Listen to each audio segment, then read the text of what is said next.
All women are equally beautiful. I think the data on mating preferences, model castings, and pageant winners would disagree. Oh God, don't get me started on beauty pageants. What's wrong with beauty pageants? They destroy little girls' self-esteem by glorifying impossible beauty standards. Why aren't you trying to ban the NBA playoffs then? What? Or the Super Bowl for glorifying near impossible athletic standards. Or banning the Forbes list, music Billboard charts, or Nobel Prize. I get it. Really, why is beauty the only skill that can't be rewarded? Because beauty isn't a skill. It's just a product of genetics and privilege. What isn't?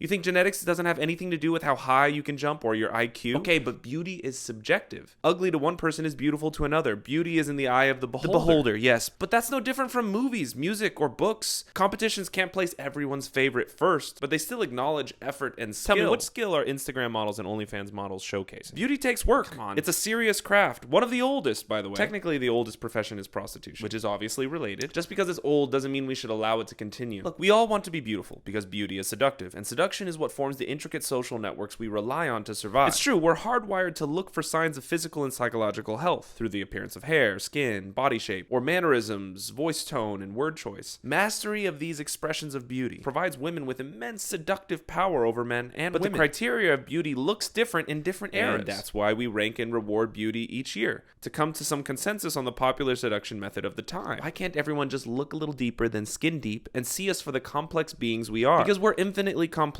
and our attention is finite. We need shortcuts to make decisions on who we should invest our time into. But what if those shortcuts are wrong? Like most stereotypes, beauty equaling value and goodness often causes misunderstandings and unhealthy relationships. We can't hold society responsible for our lack of awareness. If two consenting adults get misled by beauty, that's their problem. Consenting adults ruin their lives with gambling and drugs. We should just sit back and watch people destroy themselves? You can get rid of gambling or drugs, but you can't get rid of beauty. You can't get rid of the ocean view during sunset or the petal formation of a flower. That's different. How is it different? Nature is beautiful, nature is seductive, and we are part of nature, which is why women everywhere unconsciously reflect nature's beauty by learning neotenous mannerisms, taking selfies, shopping for outfits, and dancing in clubs. But nature gets to show its beauty in a billion different ways, and women have to wear makeup and short skirts? Not everyone wants to be a sunset, but most women feel like there's no other way for them to have a voice or power in this world. Men have so many ways to be attractive, to be beautiful, so many games they can play to allow their best selves to shine. Women do too. Do they? Everywhere I look, all I see is naked women. I'm getting the feeling you don't like the female body.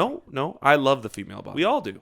A little too much. Shut your mouth. But seriously, where are all the other female role models? Hear me out. Isn't it possible that all the men and women that hate on beautiful women are themselves so seduced by beauty that they've overlooked the most powerful women of STEM, literature, politics, and entrepreneurship, just because their craft requires a little more effort to appreciate and criticize than a pretty face? No, that can't be it. It must be society's fault. Society is made up of individuals like you. Yeah, okay, then rich people. Rich people get paid by giving the working class people what then it's capitalism, materialism, biology. How about identity? What? Beauty is like wearing a piece of art that you can never take off. And so it's easy to confuse yourself with it, especially when you can't find people who will look at you long enough to find the human being behind the canvas. Instead of forcing people to ignore beauty, we need to remind ourselves that beauty isn't the only way to be valuable, and that we aren't defined by our physical beauty. And we can teach each other this lesson by simply rewarding those who look deeper than our skin with fierce appreciation. Give them proof that the extra effort to know you deeply is worth the time. Maybe then women and men will be able to dabble in beauty for fun without being crippled by falling short of those who've mastered it.